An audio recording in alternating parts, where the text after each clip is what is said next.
Estamos de volta com mais um episódio de Perguntas de Mike.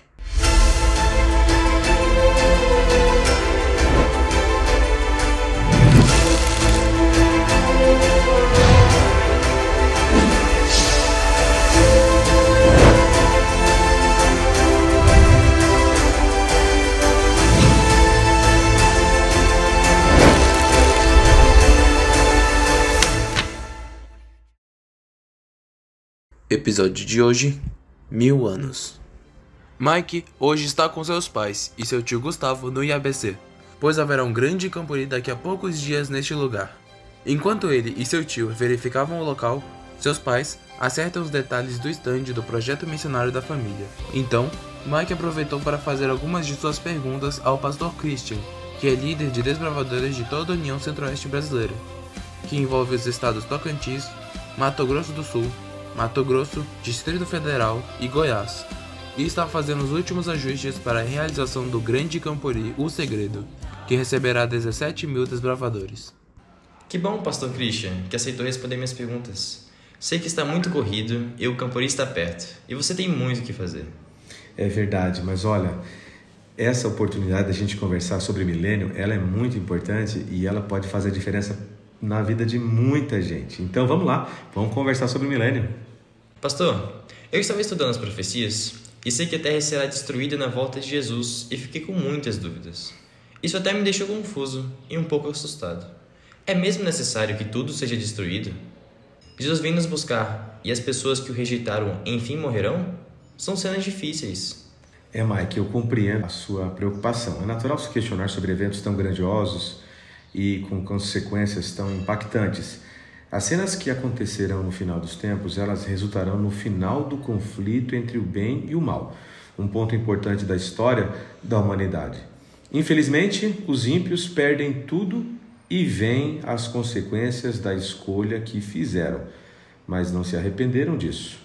Eles se encherão de muito pesar, não por não amarem a Deus, mas porque vão perder a vida eterna. Entenderão que foram enganados e começarão a culpar uns aos outros, sabe? Especialmente aos pastores e líderes das igrejas que os desencaminharam. Em pouco tempo, os ímpios vão morrer pelo brilho da vinda de Jesus. É triste falar isso, mas é o que está escrito. O objetivo principal das calamidades e terremotos que vão destruir a terra é purificá-la de todo mal e preparar o caminho para a nova criação de Deus. Mas Deus é misericordioso. Por que ele precisaria tomar medidas tão extremas? Veja, a misericórdia de Deus ela é infinita, Mike. Ao longo da história, ele tem demonstrado seu amor e compaixão pela humanidade de diversas maneiras. Ele enviou profetas, realizou milagres e ofereceu o sacrifício de seu próprio Filho Jesus Cristo para nos salvar da condenação eterna. Infelizmente, muitos rejeitaram o amor de Deus e escolheram seguir um caminho de rebeldia e pecado. Essa recusa persistente da graça divina torna a destruição final muito necessária. É um ato de justiça, um último alerta para todo o universo sobre as graves consequências do mal e a importância de se voltar para Deus e de amá-lo.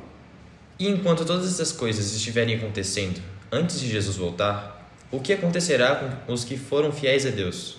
Sei bem que eles não sofrerão com essa destruição. Claro que não. Veja, Deus jamais abandonaria seus filhos fiéis. Ele os protegerá fielmente durante esse período turbulento, como foram protegidos os fiéis durante as pragas no Egito, por exemplo. Quando a voz de Deus anuncia o salvamento de seu povo, há um terrível despertar daqueles que perderam tudo no grande conflito da vida. Os ricos, cegos pelos enganos de Satanás, que se orgulhavam de sua superioridade sobre os pobres, negligenciando alimentar o faminto, vestir o nu, tratar com justiça e misericórdia, perderão tudo o que os fazia grandes e se encontrarão desamparados. Olham com temor para a destruição de seus ídolos. Venderam a salvação em troca de prazeres terrestres e não se tornaram ricos para com Deus.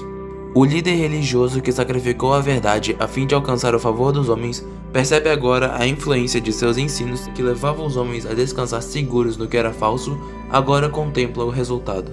Ai dos pastores que destroem e dispersam as ovelhas do meu pasto. Com falsidade entristeces o coração do justo, não havendo eu entristecido, e fortalecestes as mãos do perverso para que não se desviasse do seu mau caminho e vivesse. Ministros e povo veem que se rebelaram contra o autor de toda a lei justa. Nenhuma linguagem pode exprimir o desejo por aquilo que perderam para sempre, a vida eterna.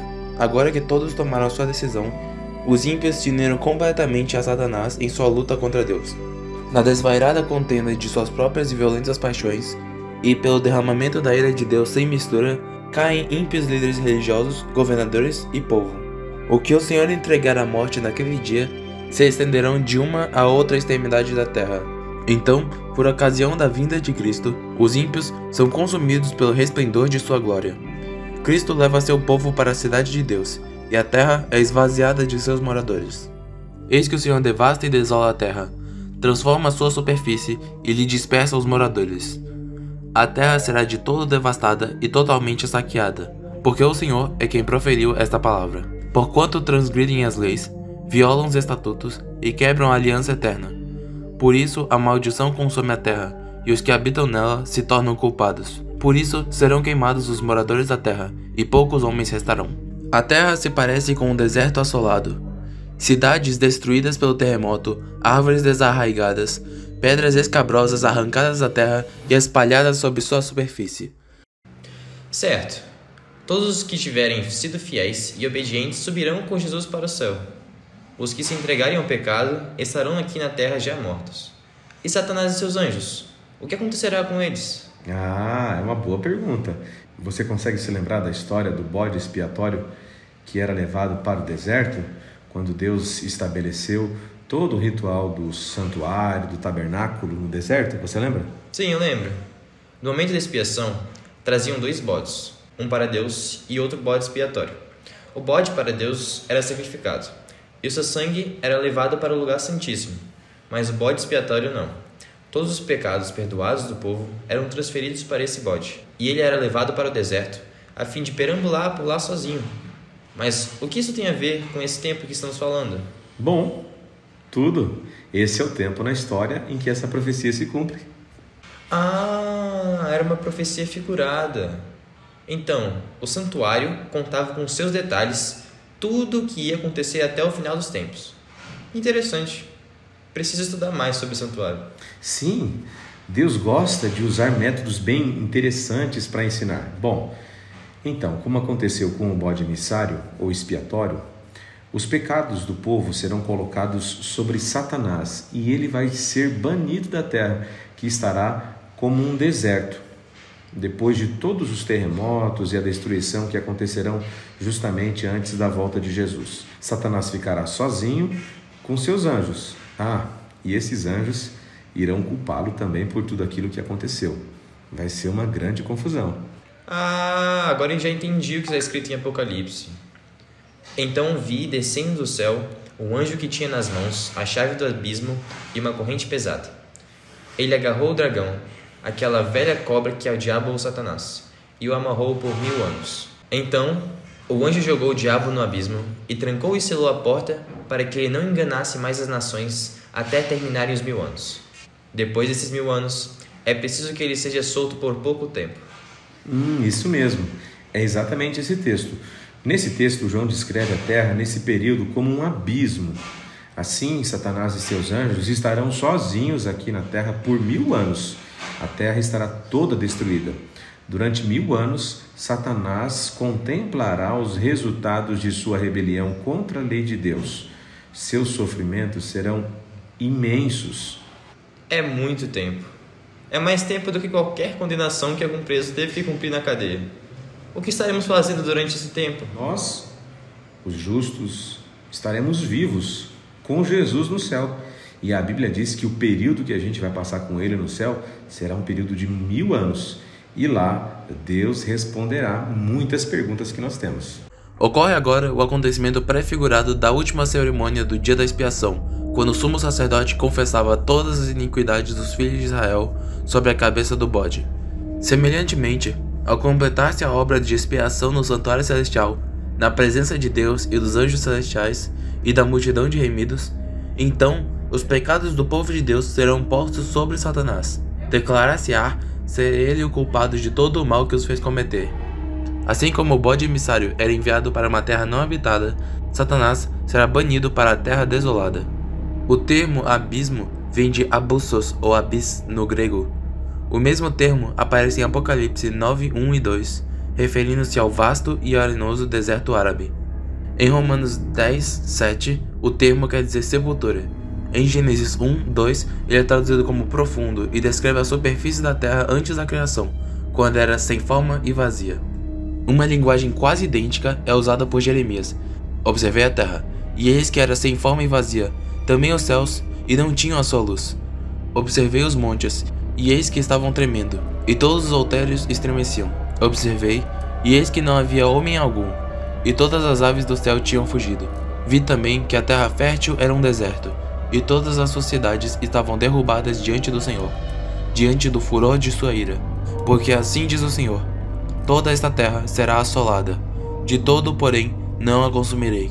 Isaías fornece um retrato paralelo. Eis que o Senhor vai devastar e desolar a terra.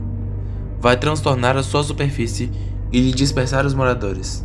A terra será de todo devastada e totalmente saqueada, porque o Senhor é quem proferiu esta palavra. E a anjos, os que não guardaram seu estado original, mas abandonaram o seu próprio domicílio, ele tem guardado sob trevas, em algemas eternas, para o juízo do grande dia. E assim diz o escritor do Apocalipse: os restantes dos mortos não reviveram até que se completassem os 1000 anos. Aqui, o planeta Terra deverá ser morada de Satanás com seus anjos maus durante 1000 anos.